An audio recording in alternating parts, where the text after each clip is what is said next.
All right, if you've made a model that you are particularly happy with and you'd like to show it off in its best possible light, 3D-Coat provides a solution for this. It is called the render room. It is the rightmost room. So if I click on that, this allows you to render out either a still image of your model or you can render out a turntable. Now by default, an option here called real-time render will be turned off. If you want to see what your render will look like, make sure you turn that on. And this will use image-based lighting based on this background environment to illuminate your object. Now, if you're not satisfied with the lighting, you can pick a new environment map. 3D-Coat comes loaded with several to choose from. So if I pick, say, this one, now it doesn't seem to be updating here in the render room. If that happens, then just go to a different room and then go back to the render room. So I actually really like how this one looks. I think it complements the character nicely. Now if you want a bit more control, you can control the intensity of the environment light and the exposure on the background, and you can add your own lights. So I personally don't want this environment light to be too terribly strong. I might increase the exposure a little bit.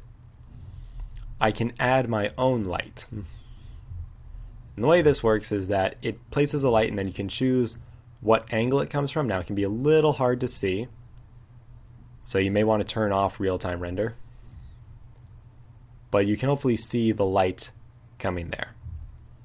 I can increase its intensity, be something a little bit stronger, like 0.75. And then if I turn on real-time render, you'll see we have this light, a much stronger light coming from the left-hand side. Then you can also change its height. So let me turn off real-time render again. So you can see that right now the light's very low, and I'm bringing it up. So I want this light to be fairly high, but I also want it to be a different color other than white. So I might make it a little bit of a beige color, maybe a little bit warmer than that.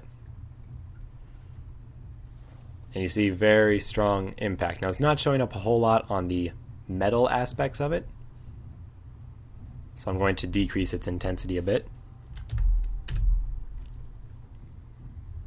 Something like 0.5. And I can add more lights if I wanted to. I can make this one blue. Maybe a little bit of a darker blue.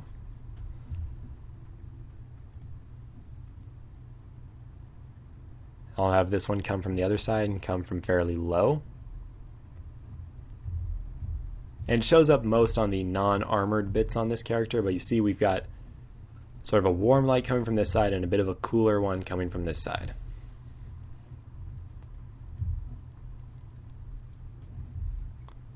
Gonna make that a little bit more towards the cyan side, a little bit less saturated maybe.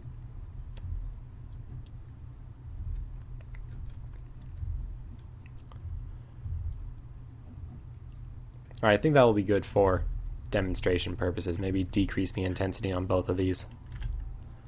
0.3 and maybe 0.175.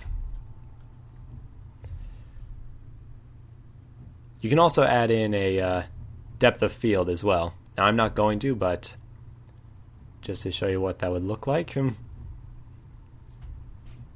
I show the depth of field plane, this little red plane, you can see where the focus point is. So I can move that to focus on where his head is. Hide that plane. I like how it sort of fades out. Very interesting. So as you see, this will keep his head in focus, but pretty much nothing else.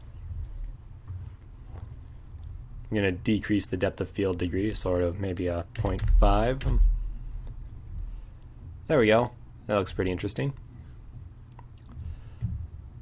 So what we can do now is we can either hit render, which will render out a single image. We'll have to specify a location for it. It'll save out just a single image. Or if we wanted to render a turntable, what we could do instead is we could render a frame sequence. And then it will store all those images in a folder. Now if I hit show image sequence folder, by default it should store it in the 3D-Coat v4.5 under the rendered images. As you see, I have quite a few here. But you don't need to specify a folder beyond that. If you type something in here, that will just be the name of your folder. So if I type in, say, demo, then all of those, the name of the folder will be demo. Then the rays per frame is just how many light rays do you want it to cast. The more of these, the smoother the lighting results will be, but the longer it will take to render. And then the frames to render. This is how many frames will it take to complete one revolution. So the more frames, the slower your model's going to turn. So I'll decrease this to just 120. So that'd be about a 5-second turntable. And then you'd hit render animation. Or no, you'd still just hit render. And it will, off and away it goes, and just one frame at a time. That basically concludes this overview of 3D-Coat. I hope you found it useful. From here on out, there are many more advanced features and other tools that I didn't quite cover, but I feel that if you're just getting started with the software, then you should be more than prepared now to tackle the basics of any project that you may have to do with the software.